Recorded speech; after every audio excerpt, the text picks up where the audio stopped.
Welcome to the InPowered Life podcast, a space dedicated to spreading the message that you have the power within to create everything you seek.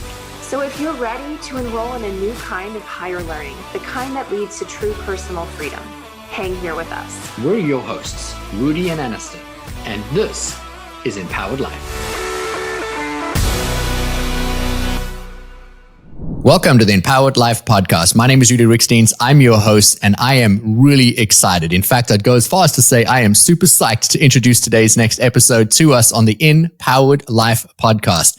You know, I get a tremendous amount of emails, notifications, people coming forward and saying to me, we've got a great guest that we want to bring onto your show. We want to introduce you to this person. Somebody's produced this book or doing this thing in the world. And when you have a platform, people are always going to want to insert their agenda into and what is your platform so they can benefit from the reach. And so often I get these emails or the team will pass something on and I'm not interested because I want to bring people onto the show who I connect with, people who I have a relationship with, people who I want to know, and people I believe are going to add tremendous value to you, the audience. I start every conversation I have with everybody in any meeting by saying, I want to thank you for your time. Time is by far our most invaluable resource. And so I start all conversations that way because I'm aware and acknowledging that when we invest time in anyone or anything, that we can never get that back. And so I'm very selective as to who I bring onto the show. I say all of that to introduce today's incredible guest because I came across an email and it jumped out at me and immediately captivated me. And then I was chasing down today's guest saying, man, I love what you're doing. And yes, we absolutely want to have you out on the show. Before we hit record, I was sharing with him that selfishly, I had a bunch of questions that I just wanted to know about the work that he's doing and what he's done out and in the world. So ladies and gentlemen, I want you to please welcome to the InPowered Life podcast, Dr. Adam Dorsay. He is a licensed psychologist, coach. He is the host of an award-winning podcast called Super Psyched, and he's also the author of the new book, Super Psyched, which is Unleash the Power of the 4 Types of Connection and Live the Life You Love. Man, does that not sound like an InPowered Life podcast episode? Adam, brother, thank you so much for joining us. Welcome to the InPowered Life podcast. Rudi, I'm so stoked to be with you. Immediately, you had me as a brother from another mother. I just was like, this guy is awesome.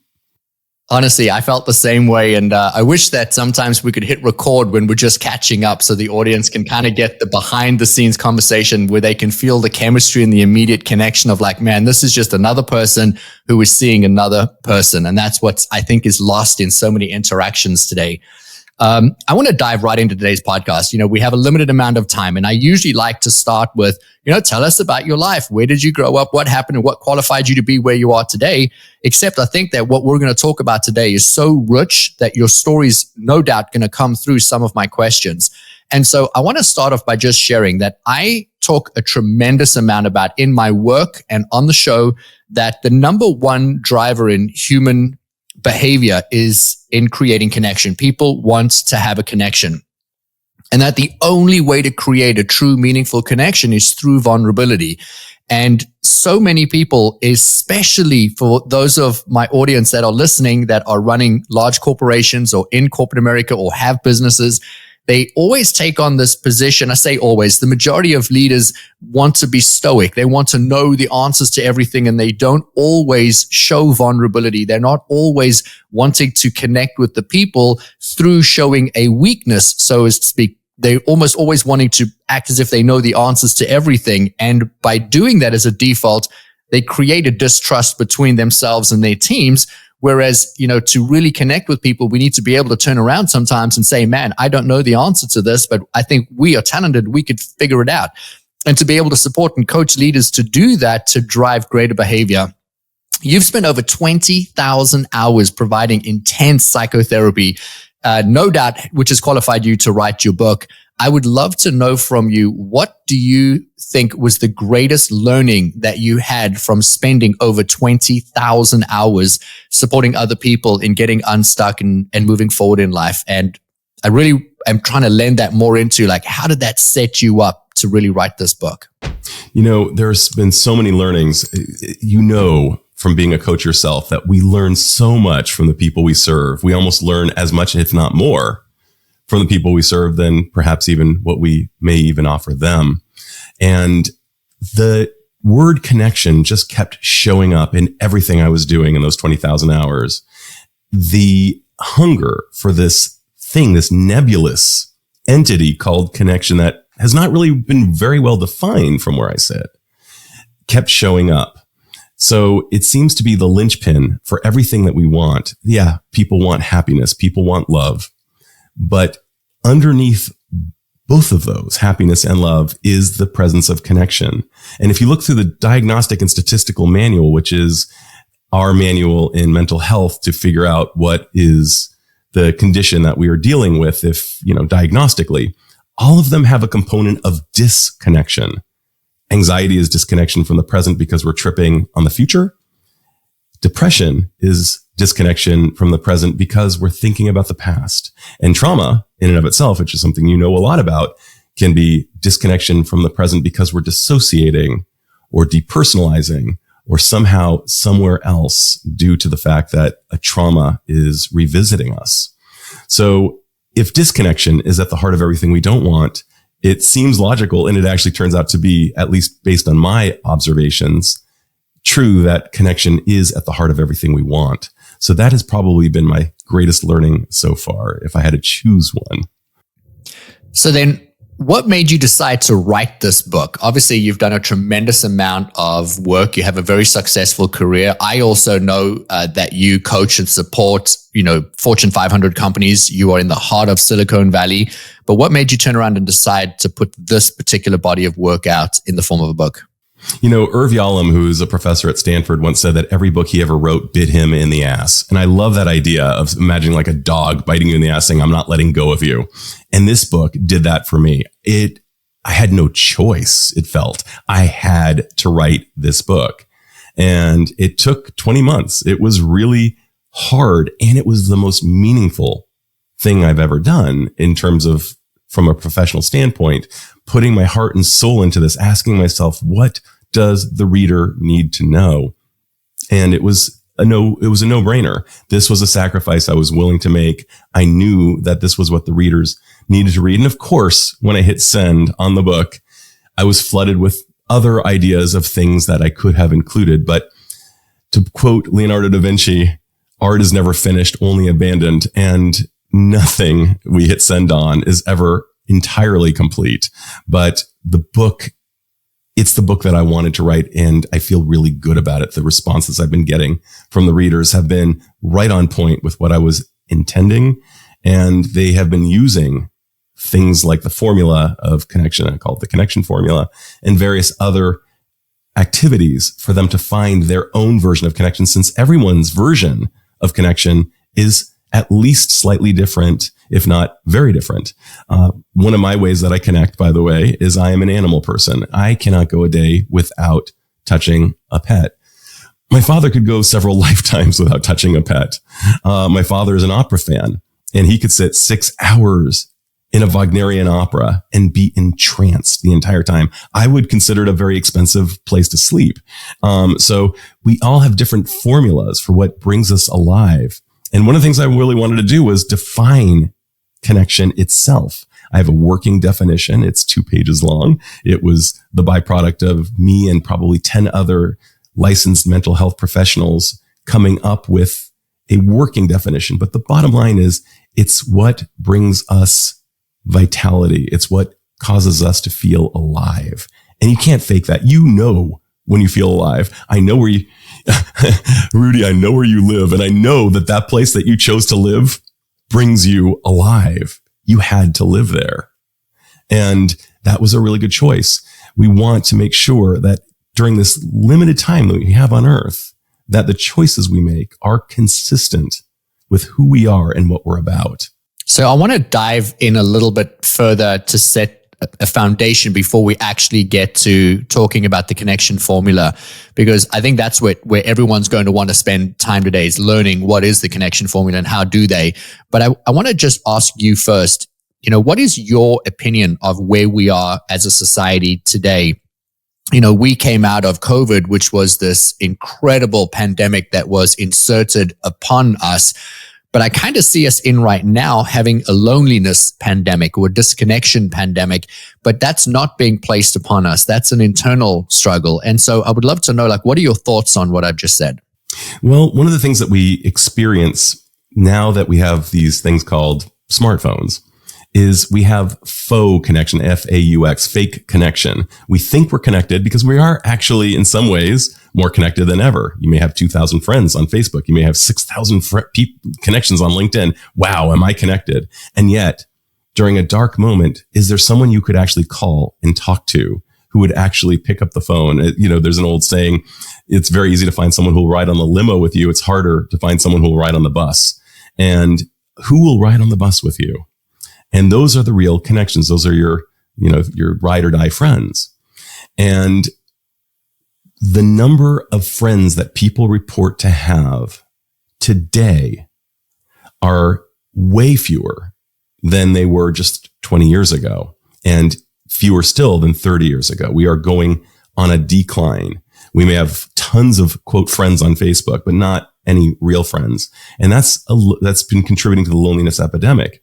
And at the heart of the loneliness epidemic is the fact that loneliness is more toxic to our health than various markers like smoking and cholesterol.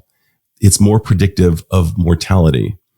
People need people. Nobody can go it alone. Our brains are social brains. Our brains haven't changed all that much in 35,000, maybe even some estimate 100,000 years, but our external realities have.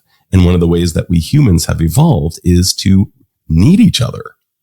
And the idea of needing people, it almost draws a wince to our face. I don't want to need someone.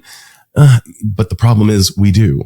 And then we get that old idea of the guy unwilling to ask for directions when he's driving. And he ends up taking 3 hours to get there rather than an hour. And Amos Tversky, who was a brilliant professor, once said, by not being willing to waste hours, we end up wasting years. So being willing to reach out to a friend and being vulnerable, trying to even create friends, like you moved from South Africa to the US. And you may have lost some friends along the way, so to speak. I don't mean lost, but I mean lost touch with.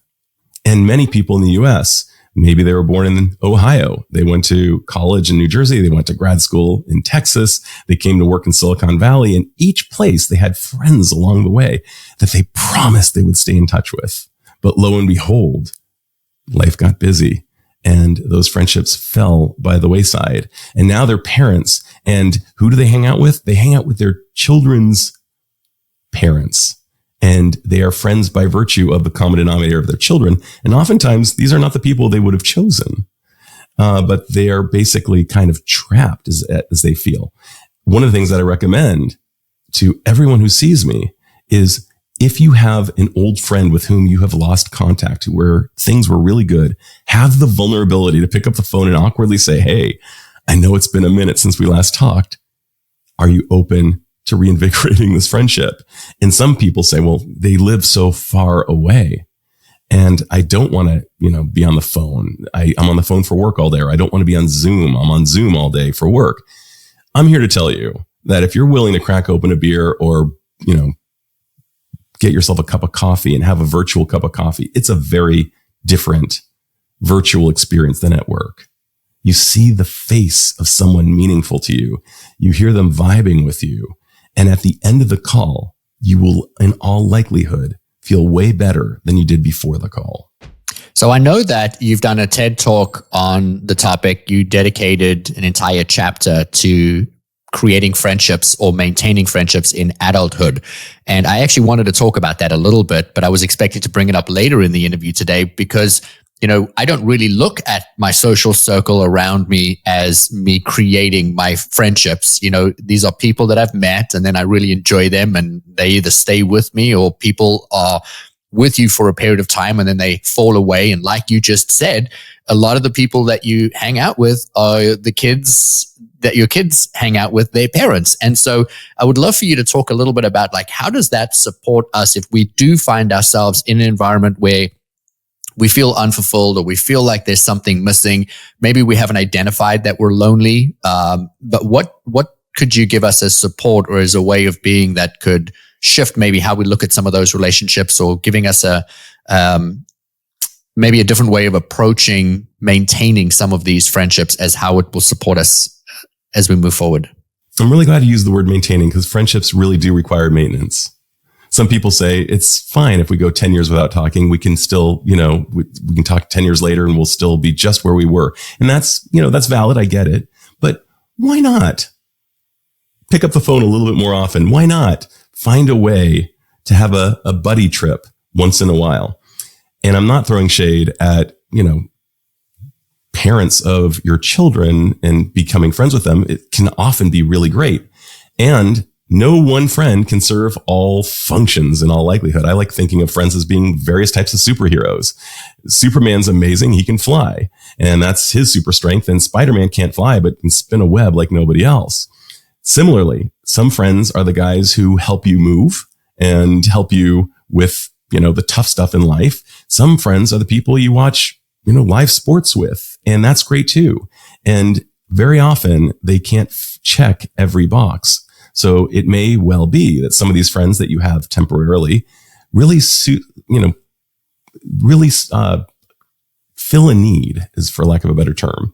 And yes, some of them do fall by the wayside. Sometimes they're like fellow travelers, where you're kind of like, hey, we're kind of hanging out in the city, and as soon as we leave the city, it's like, it's been good. And, I wish you all the best and thank you so much. I'd prefer to maintain them, especially if there's really something there.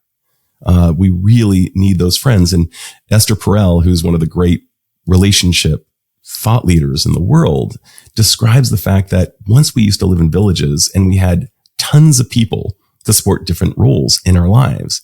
And now we've come to lean on our spouse to fill all the roles. And I'm here to tell you, if I was to lean on my wife to watch NBA basketball with me, she would be miserable. I need to do that with my buddies who love watching that. And there are things that I can do with her that I obviously don't do with other people. But we want to have various friends to fit various needs. Our mental health really relies on it. And we all have different schedules. As my colleague Britt Frank reminds me, some people have different feeding schedules as it relates to friends, and it can almost be attributed to the feeding schedules of animals. Hummingbirds need to feed like all the time. They flap their wings 60 times per second. Their metabolism is fast. They're coming by the feeder multiple times an hour. That's more like Joey on Friends. I don't know if you ever saw that show, Friends, but I love that show. And Joey was always in the fray. He was just always there.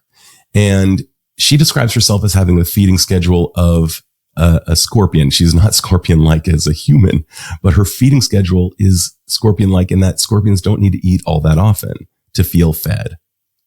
And so each of us has different needs. Some of us are extroverts, some of us are introverts. I would say that Ross in Friends was a little more on the introverted side, a little more on the geeky side. He didn't need to be in every scene, but Joey did. And you have to ask yourself, am I getting my daily requirements? Each of us has different, even though there's regulations countrywide on how much vitamin C we should all get, it's not really true. You might need slightly more vitamin C or slightly less vitamin C than I do. We don't know. And similarly, our need for frequency of hanging out with friends and even the activities we do with friends is highly variable. So I think it's about time I ask the big question, and that really is, what are the 4 types of connections that we can create? Or maybe better said, how do we create these 4 connections?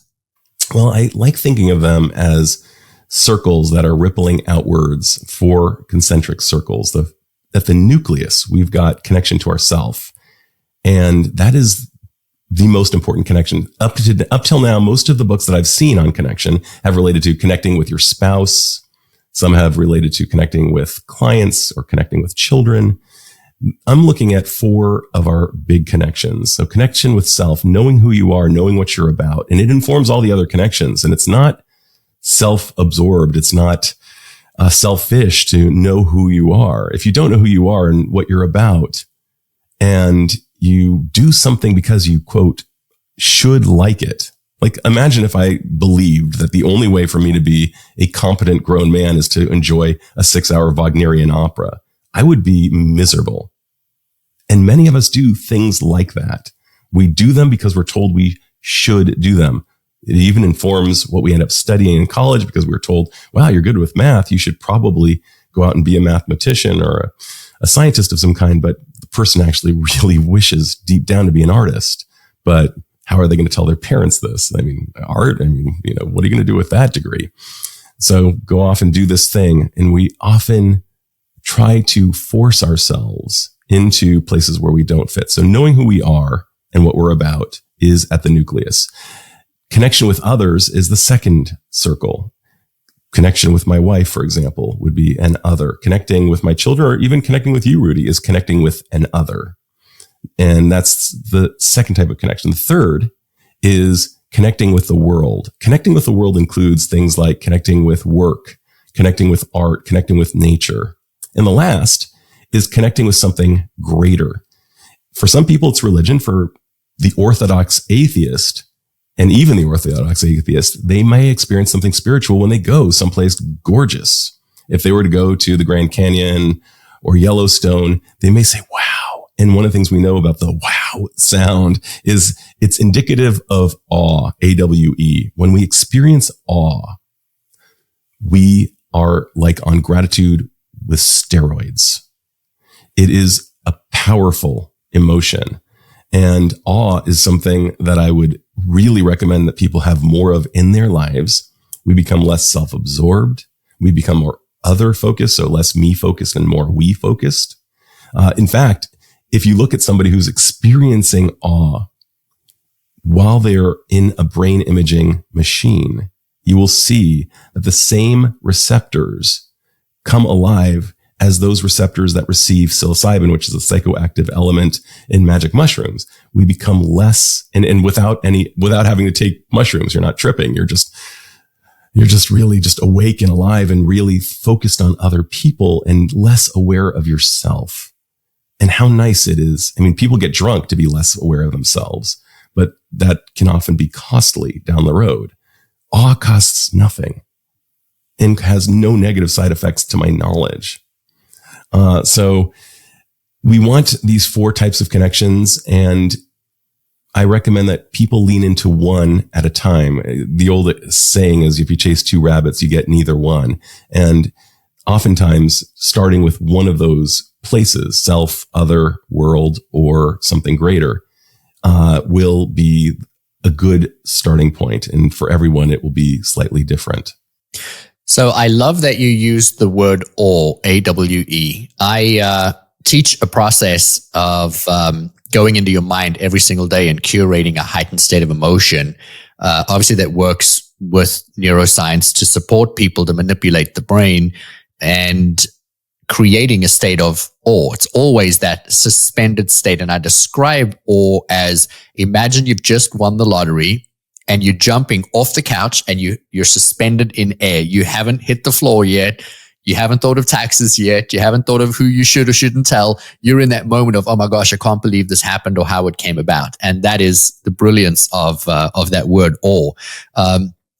And so I love that you are teaching people to be able to do the same thing. So what would you say to somebody who needs to create this connection? How would they go about doing it and identifying where it is that they should start? Oftentimes it's almost like the old friendship, bringing that back to life. Oftentimes it's the guitar that's sitting in your basement that you haven't touched in decades, and bringing that thing back. Reinvigorating a former love is probably the best smoking gun I know of. Because oftentimes, if we liked it decades ago, we will find ourselves rediscovering it and loving it now. I don't know if you've ever done that with a musician that you haven't listened to in some time. Just this week, I started listening to Macy Gray again. I hadn't listened to her in well over a decade, and she's amazing, and she hits so hard. So oftentimes, it's something like that. And I was working with a guy with a PhD in biology who was working. We have a lot of biotech out here, and he was good at his job, but it wasn't very fulfilling. He'd come home, he'd smoke a bowl of weed every night and watch like 1970s TV and go to sleep. And just, he described himself as having the dad bod of dad bods. And one of the things that he used to love doing when he was a kid was working in his parents' garden. And he has a degree in biology. And one of the things that we decided to work on so that he might find himself feeling more engaged with life, he was really dissociated. And he was not happy with who he had become. And he started gardening. And he started learning about gardening and reading about gardening. And he started getting more in shape because he was gardening. And one of the models that I created for the connection formula itself was an acronym, and it spells out feed. He wasn't feeding himself. He was feeding himself with weed and 1970s TV shows that he used to watch as a kid. But now he was feeding himself with gardening. And the feed, FEED, is an acronym that comes from 4 basic tenets of positive psychology that have been rigorously researched. The F in feed stands for flow. Is it challenging? Is it immersive? And gardening for him met that. The second E is energizing. Does it require energy from me, and does it give energy back? Definitely. In fact, he was sweating. And sometimes he would do it even before work. He'd wake up extra early at the crack of dawn, getting a lot of sunlight right in his body and actually helping his sleep rhythm, or circadian rhythm. The third E stands for educate. Does it move the needle on learning? Even if you're into long distance cycling, you can learn how to be a better cyclist. Whatever it is that you're doing, you can move the needle on learning. And you and I both know that learning makes us happy. It has a dopaminergic effect. Our dopamine just like, woo, I just learned something new. I was telling you offline that I'd learned the word yesterday for an anesthesiologist in Australia, and I got really happy from that. I know that sounds dorky, but there's something delightful about learning something new. And just talking with you, Rudi, it does that. And the fourth is depth. Is it meaningful? We're not just Homo sapiens. We're Homo symbolicus. We are meaning chasing creatures. We go for what's meaningful. For this guy, this biologist, all 4 criteria were met massively. And he would find himself going to the gym to work out to support his gardening habit. And he would invite people to his home to enjoy his garden and have barbecues. It was amazing. And that's one of the things that a connection formula can do for us, especially if we look at the feed of what we're doing. Oftentimes what we're doing in life are not the things that really bring us joy or make us feel alive. We're doing the have-tos. Well, gardening for this guy was a have-to. It just wasn't what he perceived as a have-to. And now he has to do it because he loves it. Oh, and by the way, he now describes himself as not just having the dad bod of dad bobs. He says, now I just have a dad bod. Oh my gosh. I love that so much. I think our audience can get so much value from that. And so that is supporting the individual in how to really connect with themselves in that formula. But what I would love to do is ask a question that I'm sure so many people are going to be asking. What if you're in a relationship with somebody and you've been married for a long time and they just don't seem to communicate? There is more of like we live together, we commune, but we're not necessarily connected together. They're not anticipating your thoughts or your feelings or what you want. Like you're just shuffling around the house. What would be your advice for somebody that is wanting to still nurture that relationship? And if they were going to read this book, how would it support them in being able to tackle that topic? Within each of us are oceans of information and that are open to discovery. And what happens is these couples can get into a rut. They think they know everything. They think there's nothing more to talk about. They become kind of like ships passing in the night or roommates. And if they asked basic new questions, because they're probably just asking very logistical rather than emotional questions. Did you bring in the mail? Did you take care of, the mortgage? Blah, blah, blah, blah, blah. One thing I would go for, this is very simple, is asking about a rose and a bud and a thorn for the day. Something that the Boy Scouts do, believe it or not. And it increases emotional intelligence. If you say to your spouse, tell me about your rose. Tell me about something good that happened today. Tell me about your bud. Tell me something you learned today. Share with me. Share the learning. And tell me about a thorn. Tell me about something that hurt today. Now we can do this with children, of course, and that can be a great dinner time conversation for the entire family. But I think that couples can do this as well. Another thing they can do is leave the small talk for a moment and get into what one of my podcast guests called big talk. Small talk is, wow, crazy weather we're having, isn't it?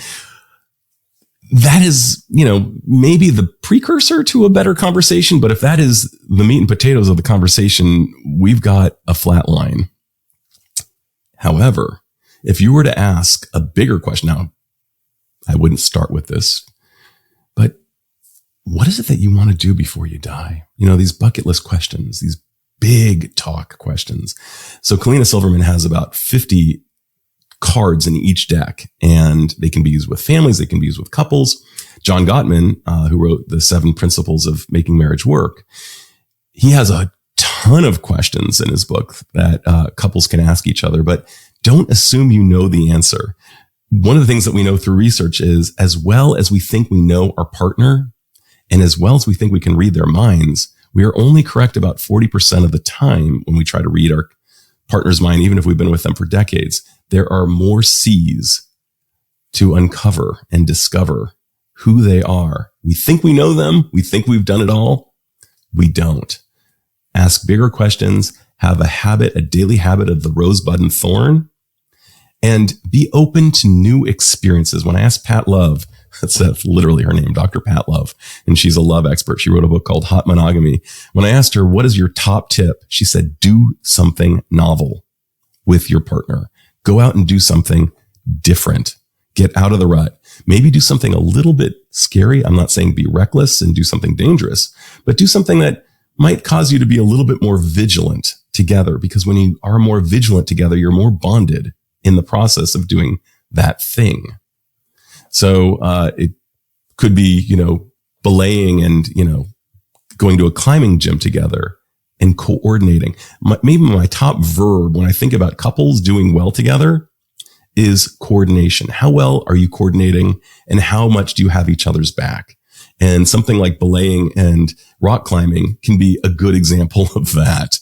But do something novel, do something that's a little scary. One of the things we also know that when we do something scary, a little bit scary, or a little bit like just disruptive in that way, the other person actually becomes more attractive to us. There is research that shows that when we do something that is a little bit scary, the other person becomes more attractive. So those would be some of my tips that I would consider for reconnecting with someone with whom you may have ostensibly lost that connection. My wife and I recently recorded an episode. We co-host the podcast, and so sometimes we'll just bring topics that we're learning or things that we're going through from our own lives onto the show. And so we have had so many people ask us, what is it that you and your wife do, or how do you and your husband talk? You have such a beautiful relationship. We hosted this event recently, and we had hundreds of people at an event say to us, oh my gosh, you are like couple goals. We want to be like the two of you. But they're saying that from such a small, limited vantage point because they only see us on stage or at an event or shaking hands. They don't really see what's happening behind the scenes. And so we thought, well, why don't we open up what that looks like? And we shared that we spend 2 hours together every single day. And those 2 hours together every day are non-negotiable for us. And I travel extensively. My wife travels extensively.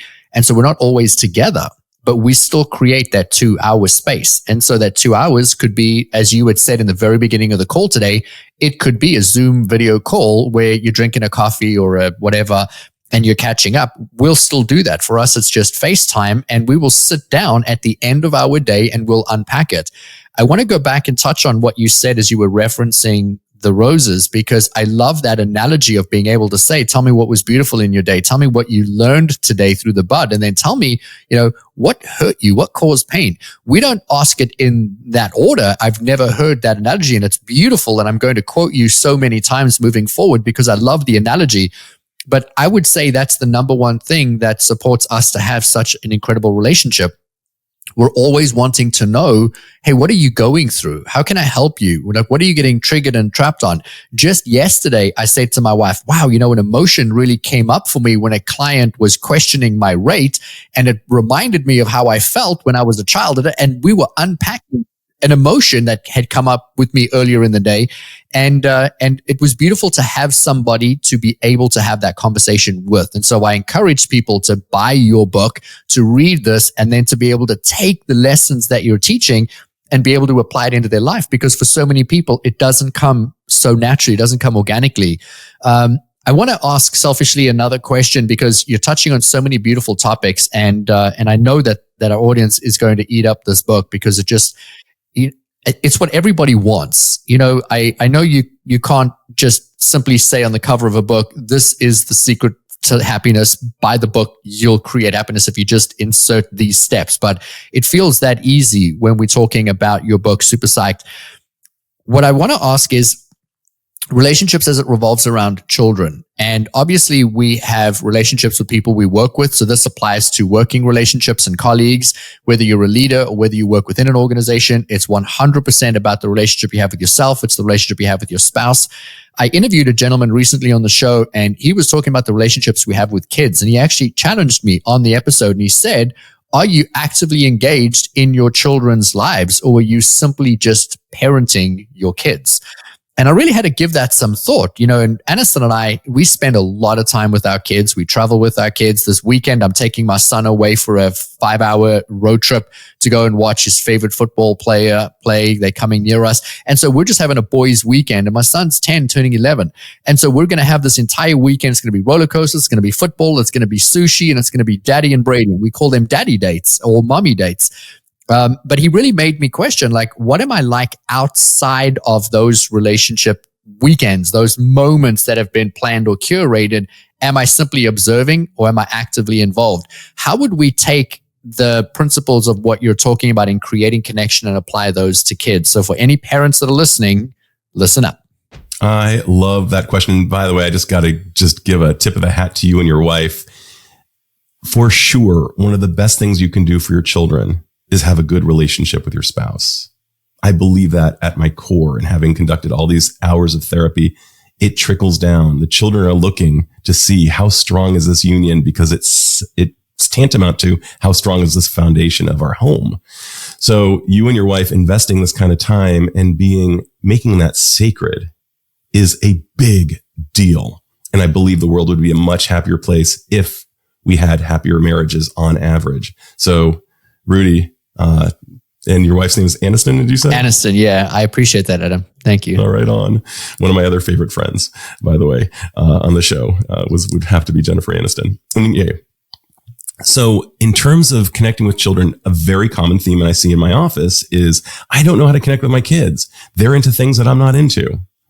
I would say go on a quest together. Remember how our brains are about 35,000 to 100,000 years old? We used to go out and forage for food and quest.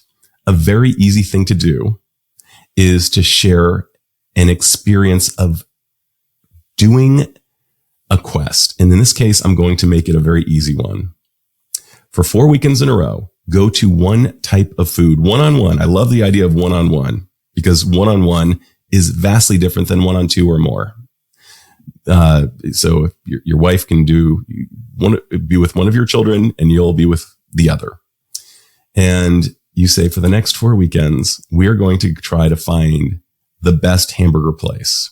And we're going to come up with metrics to rate the place. And we're going to do this together. It's going to be a shared activity, an experience that you and this is going to be an investigation. So we are going to rate the hamburger on various criteria, including the bun, including the meat, including the seasonings and flavor. We're going to rate the fries. We're going to rate the ambiance of the place. We're going to rate the service, the whole thing. And that is a very easy thing. And of course, the child decides which food it will be. Some kids want to go with ramen. Some kids want to go sushi. It doesn't matter. Choose the food and go 4 weeks in a row. What that does is really, it turns out that the hamburger is just the backdrop.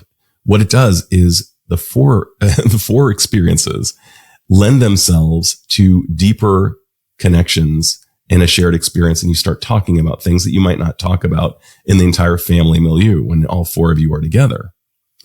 And having a shared meaningful activity.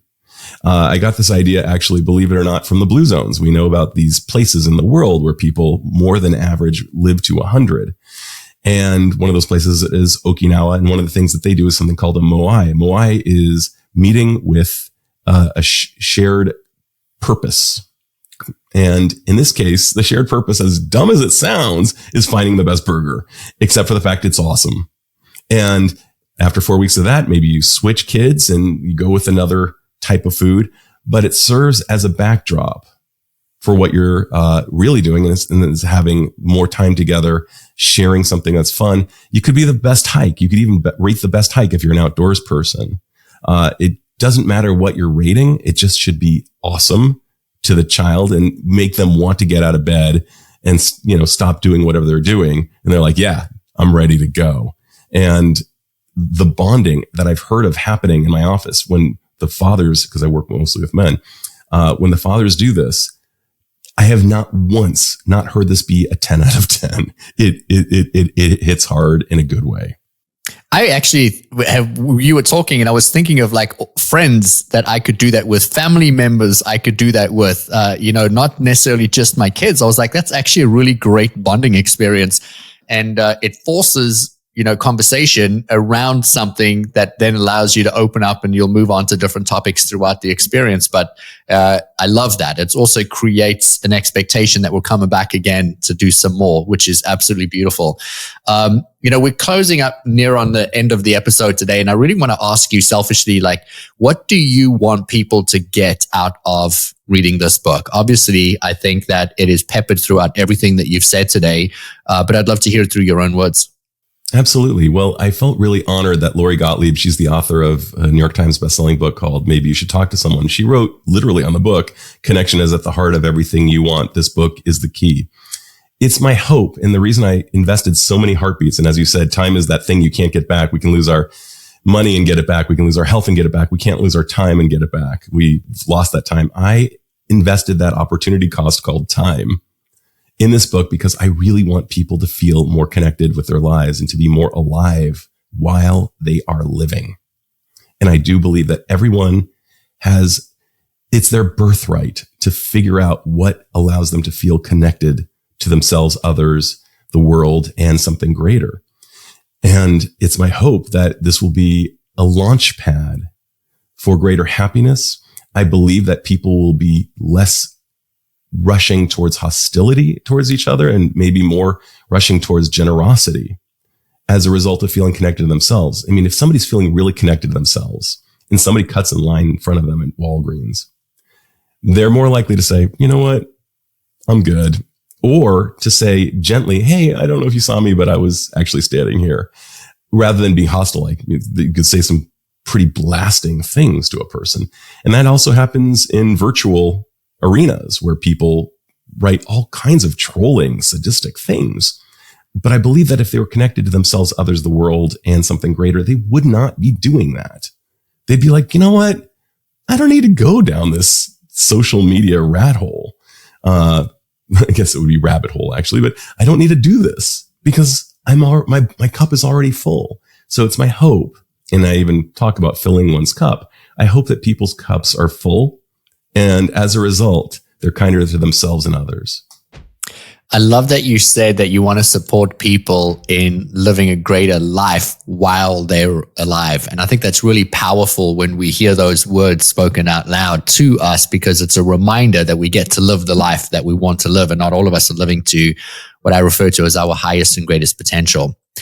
I am an advocate for reminding people that our lives are not about us. We think they're about us, but our lives are about the impact that we create when we live our life. And your book is 100% a reminder to people that when you fulfill all of these things within yourself, you're going to create a greater impact. You alluded to it in all of your steps. And the fourth one was to connect to a greater purpose, to something that's outside of you. And I just think that this has just so much value. There's so much need for people to be able to read this. And I want to remind our audience, you've heard something powerful today. But to just hear something really powerful is in and of itself worthless. You have to take this information and somehow put it into practice. You actually need to do something, and you need to do something different. And so I want to challenge you to do a few things. First off, I would love for you to get the book. And if you don't get the book, I want you to take something from within this conversation and immediately apply it into your life to get the evidence that it works. You know, the world right now is in a tremendous amount of divide, and I think it's been beautifully and divinely orchestrated because it's a calling and a reminder that there's so much more for us. And we alone internally have the power to either teach through demonstrating what does it look like to live a whole beautiful life, or what does it look like to make the wrong mistakes and to support people in continuing to do the same. And at all times, we're teaching. And I just want you to be the greatest teachers that have ever lived by living the greatest life that you've ever lived. I want to say thank you again, Dr. Adam Dorsay. Thank you so much. It has been an absolute pleasure having you on the show. I appreciate you. I appreciate your wisdom and for creating this book and giving us a roadmap on how to be able to live the highest and the greatest potential. Thank you. Rudi, I've loved this conversation. You are an incredibly good interviewer, and you've definitely found one of your callings through this podcast. Well, I appreciate you, brother. And to everybody that's listening to the InPowered Life podcast, we freaking love you so much. Go and live the highest and the greatest potential that you have. We'll catch you in the next episode of the InPowered Life. If you enjoyed this episode, please subscribe so you don't miss out on future content. And we would love your support in leaving us a review wherever you listen to your podcasts. Make sure to check the show notes for more information on how you can find us online and on Instagram. Now go create an amazing day for yourself, and we'll see you again soon.